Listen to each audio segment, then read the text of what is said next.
Quand vous parlez de la France, il faut aussi relativiser. Parce que le contentieux et le différend qui nous oppose aux autorités françaises, à certains dirigeants français, n'est pas indifférent entre le Mali et la France. Parce que nous avons des populations, il n'y a pas de problème. Il y a des pays amis de la région voisine qui sont plus alliés à la France, où il y a eu des manifestations où on s'est attaqué à des emprises diplomatiques françaises et même à des entreprises françaises et à leurs biens. Au Mali, du début de la crise à aujourd'hui, personne ne s'est attaqué à un citoyen français, à une entreprise française. Et c'est d'ailleurs les Français qui commencent maintenant à impliquer les gens, interdiction de visa, empêcher les compagnies de voyager dans la région, peindre la région en rouge pour interdire. Donc c'est extrêmement dangereux, cette pente, nous l'avons indiqué aux autorités françaises. Il vaut mieux que nous laissions nos populations. Il y a des Français qui vivent au Mali, il y a des Maliens qui vivent en France. Et demain, certainement, ce sera la raison d'espérer pour une éventuelle relation entre les deux pays. Donc moi je pense que c'est beaucoup plus de ce côté qu'il faut regarder. Nous avons un problème aujourd'hui, il y a des actes hostiles. Pas seulement des actes, parce que les griefs que vous formulez contre la France sont suffisamment graves. Vous les avez même portés devant le Conseil de sécurité des Nations Unies.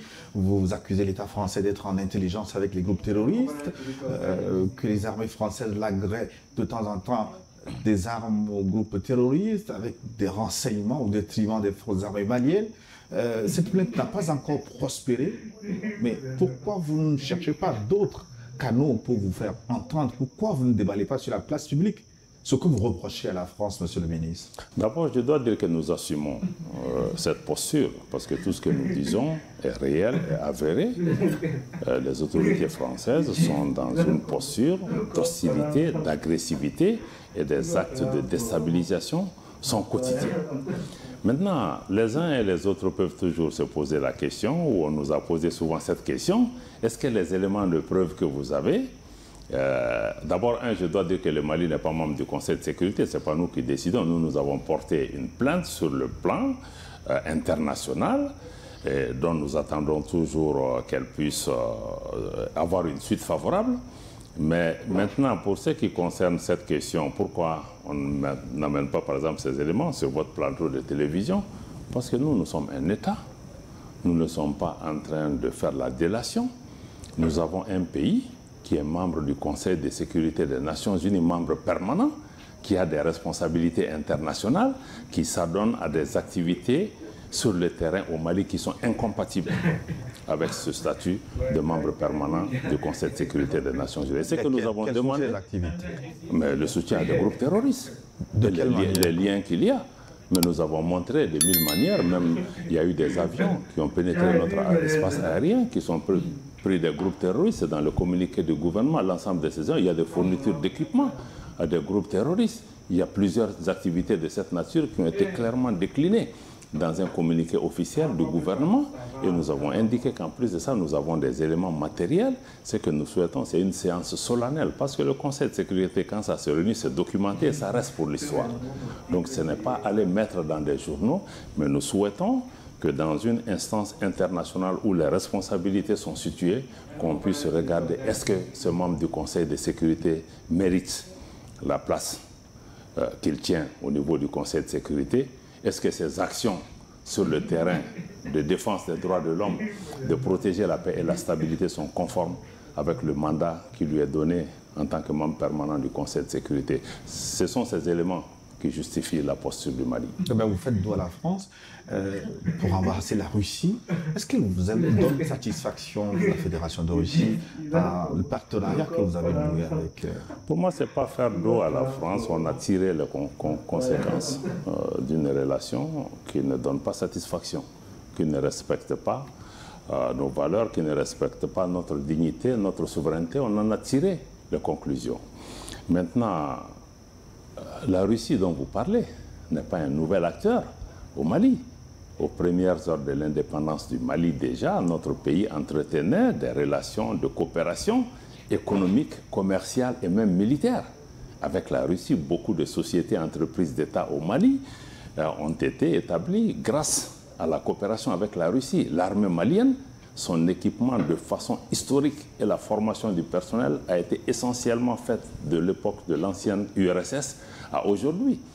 Maintenant, face à la situation à laquelle nous étions, dans laquelle nous étions, donc nous avons choisi de raviver cette coopération parce que c'est un pays qui, de notre point de vue, respecte notre souveraineté. C'est un pays qui travaille dans un esprit de partenariat gagnant-gagnant.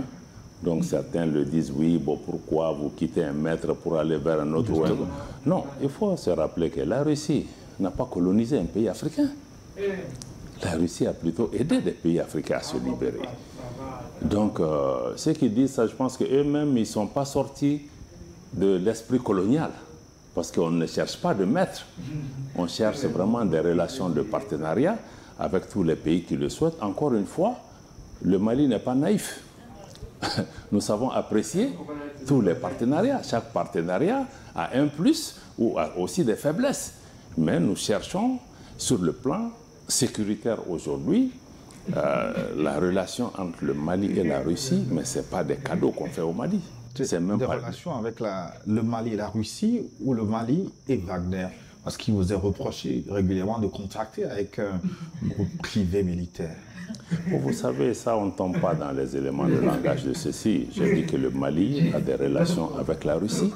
Ces relations comportent la fourniture d'équipements, l'assistance technique, y compris la présence de personnel militaire russe au niveau du Mali. Ce qui est important pour nous, c'est vraiment de doter les forces de défense et de sécurité maliennes de capacités qui nous permettent de répondre à la situation sur le terrain. Et aujourd'hui, nous sommes satisfaits de la collaboration que nous avons avec la Russie.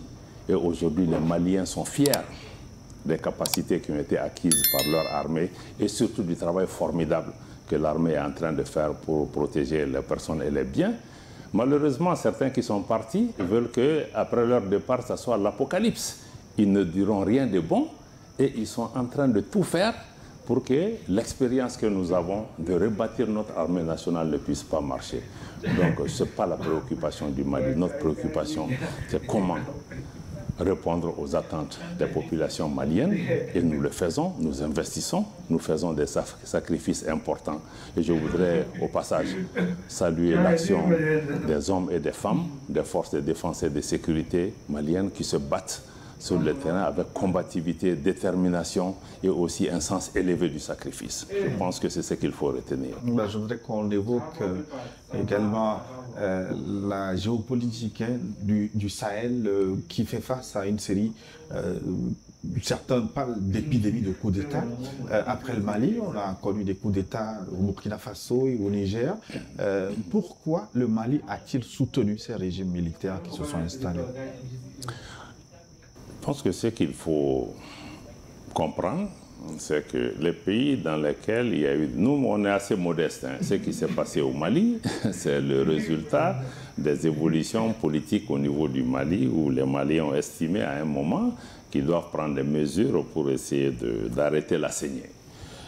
Maintenant, ce qui se passe dans les pays voisins, chaque pays est libre de ses choix. Le Mali n'a pas vocation à faire de l'ingérence par rapport à ce qui se passe dans nos pays voisins, mais ce sont des pays voisins avec lesquels nous partageons les mêmes défis, les mêmes difficultés, et nous sommes solidaires des choix des populations de ces pays, et nous allons continuer à travailler avec ce pays parce que nous avons un destin commun, ne serait-ce que sur le plan sécuritaire, pour pouvoir répondre à ça. Maintenant, ceux qui parlent de contagion, des coups d'État et de tous ces éléments, il faut leur rappeler la nécessité pour chacun de travailler en amont, pour regarder les causes profondes dans les pays, que ce soit sécuritaire, des questions de gouvernance ou de malgouvernance ou d'exclusion qui nous ont conduits dans certains cas à ces situations pour pouvoir anticiper les réponses, faire la prévention et au lieu de se focaliser vraiment sur la maladie et de ne pas pouvoir apporter les réponses ou même d'être totalement aussi sous l'influence de partenaires extérieurs parce que la difficulté que nous avons, c'est quoi? Aujourd'hui, même les changements anticonstitutionnels ne sont pas appréciés de la même façon. Il y a certaines transitions qui sont adulées, aimées, intronisées. Il y a d'autres qui sont totalement détestées parce qu'ils ont fait des choix qui vont à l'encontre des intérêts de certaines puissances coloniales qui ont perdu du terrain.